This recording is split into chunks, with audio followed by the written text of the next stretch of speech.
Good afternoon. Now, I've picked myself up this little Yale safe out from Marketplace, Facebook, for a tenner. And it did come with 2 keys, and the purpose of that is £10 for the lock that's in there alone is great for another job when the customer wants their lock replacing, when this is bolted into a house somewhere. It's great to just swap the lock out and be done with it, so good for stock. Now, we're also going to use this for lockpicking practice. And believe me if you want to believe me, I don't care if you don't, it's fine. I have not yet picked this safe. I'm going to use this pick here to pick it open, and then hopefully demonstrate to you how we might go about, we would copy a key to the existing lock rather than replace the lock, which is what I've done in the past. It's not ideal, it takes time, it should cost more, but you can't pass on too much cost for this job because this is a cheap safe. So anyway, less waffle and more picking. Inside this safe, let me get you mounted up. Inside this cheap Yale safe is what I like to call a 9-lever Omega lock. Now, that's just because of the brand of safe we typically find that in was Omega, but it's a 9-lever. One is a control lever. Here I have, this is from a Chinese set. What was it? Honest? Not Honest Dongxi. It might be in the Honest set. As you can see, it's curved and shaped specifically. I have filed the back end of this so that I can pick from the front of these levers. Some people like to bring the lift around the back and lift up at the back. As when you get a really high lift lever, it then blocks you from coming back down to move on to the next lever. I've shaped it in such a way that I can just about squeeze through, so I like to pick from the front where possible.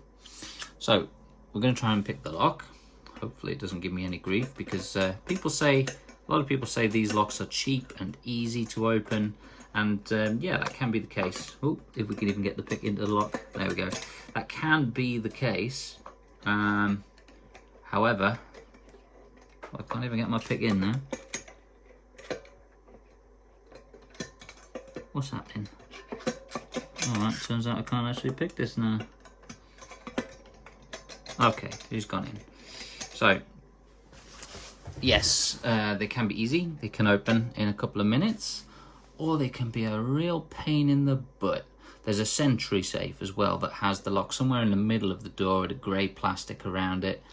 Similar lock. Oh, excuse the radio. A similar lock, if not the same, to this one. And I have had to get destructive with it because I couldn't pick it. So I hope we don't have the same fate with this one. Oh, okay, straight away, I'm working from the back. Typically, they tend to go from back to front as far as binding order. And we're just looking to make levers loose because,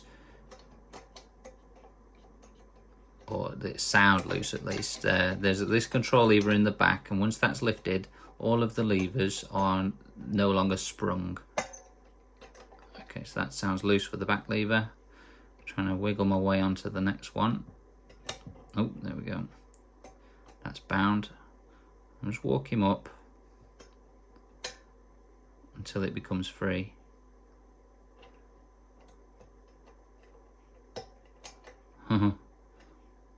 Hopefully that's not just going all the way up without becoming free. Check that back lever again.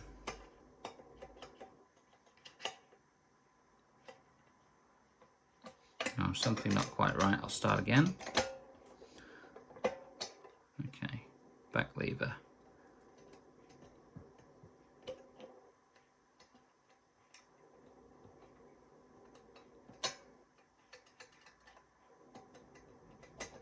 Okay, the next lever feels set.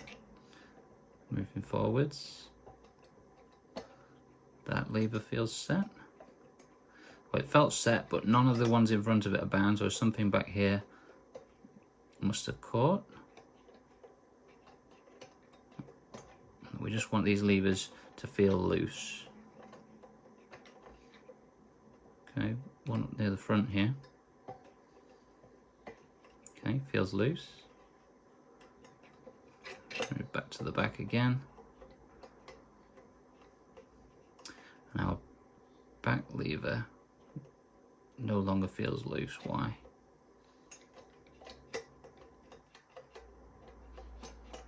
Okay. You can hear them sounding rattly in there. That's good.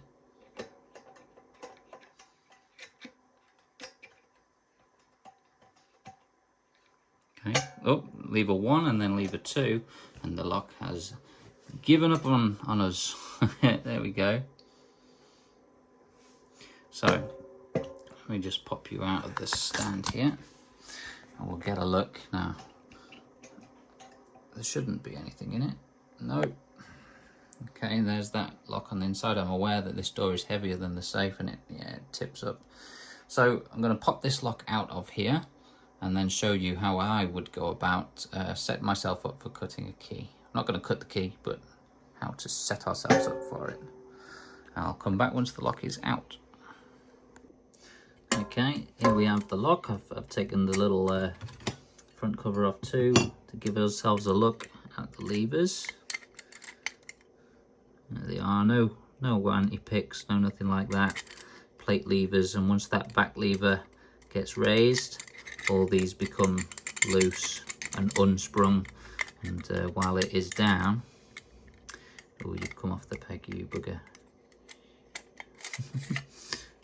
Alright, get this back in place. They're all coming off. There you go. And they're dimpled as well to act as a kind of a spacer to keep them apart. So yeah, once that back one goes up, they all become loose, and once it's down, each one feels sprung.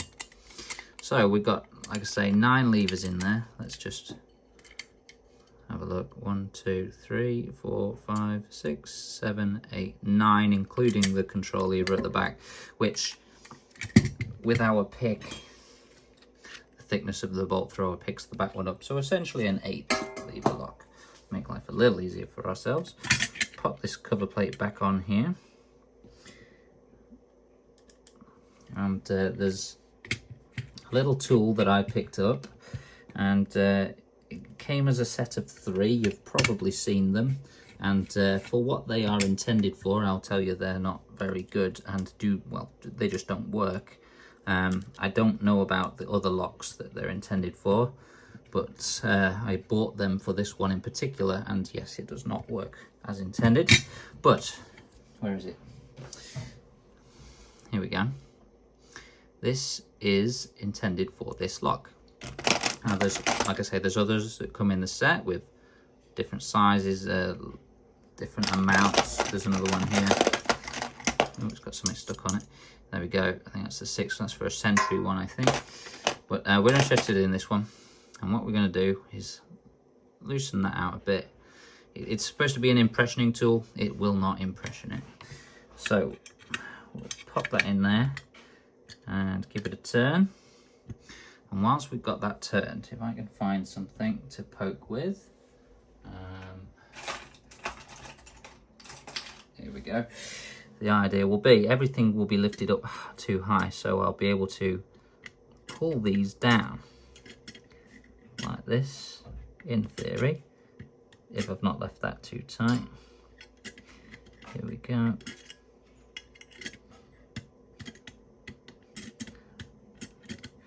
Pull each lever down, which is pulling the pins down on the key.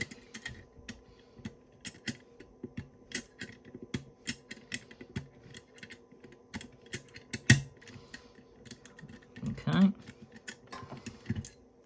Let's see how we're getting on. Something there. Towards the back. If we can get everything lined up. There we go, the key turns, tighten the knob up on the back, and now we have the key for the lock.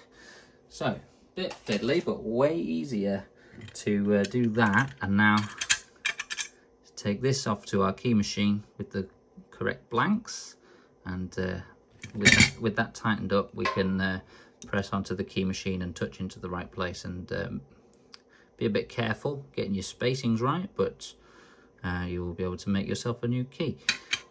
And this should just indeed keep functioning as the key. That's how you would do it if you didn't have a spare lock to replace this with.